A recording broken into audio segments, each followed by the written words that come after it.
Hey guys, it's me Anjali and welcome to Anjali Reads. So, first of all, I'm really very sorry for not posting anything on this channel. I was kind of busy and right now I'm very sick. As you can see, like my voice is kind of nosy.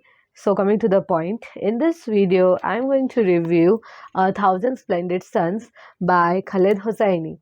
Actually, I reread this book. I first read this book when I was in ninth grade.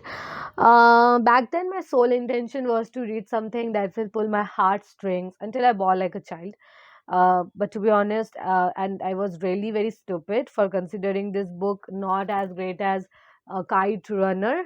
But obviously, I was in ninth grade and I didn't have the mental understanding to understand their pain. But trust me, this time I felt really different. My heart cracked, literally, my heart cracked, and black slug oozed out of them. The story sets in Afghanistan during the era of Soviet occupation and to the control of Taliban. I guess that is from 1960s to 1990s. Maybe I'm not sure. It revolves around the topic of domestic abuse in a war-torn Afghanistan, how they impose inhuman rules on women, and so this book has two female protagonists, Mariam and Leila, and they both have different narratives. Mariam, living in outskirts of Herat, a harami as called by her mother, she was an illegitimate child of a wealthy man for whom she used to wait every week. Her father was married and used to live with his family in a posh area. He had provided everything to his so-called legitimate children, but not Mariam. She once paid visit to his house, but soon discovers a loophole in her father's love. Not soon into the story, at the age of 15, she was forced to marry Rashid, who was 20 years older than her.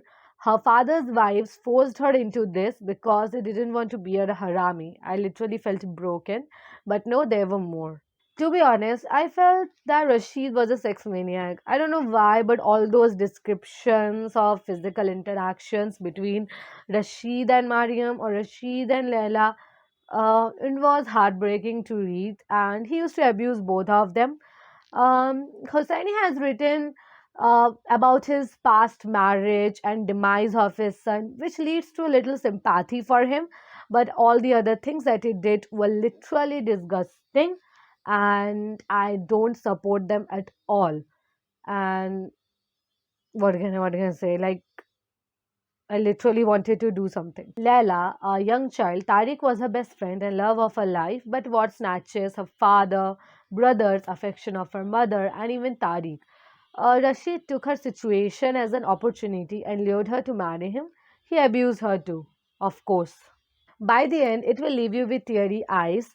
It's a story about hope in desperate times, a strife that arises out of love and sorrow. Every being should read this book. Now, some quotes. First of all, I'm really very sorry if my eyes are looking droopy because I'm really very sick. So, let's continue. Some quotes. Marriage can wait, education cannot. One could not count the moons that shimmer on her roofs, or the thousand splendid suns that hide behind her walls. A society has no chance of success if its women are uneducated. A man's heart is wretched. Wretched thing, it isn't like a mother's womb. It won't bleed, it won't stretch to make room for you. Like a compass facing north, a man's accusing finger always finds a woman. Always. You remember that, Mariam. Tell your secrets to the wind, but don't blame it for telling the trees. So, I would like to rate this great book 5 out of 5. So, bye guys. Meet you in my next video.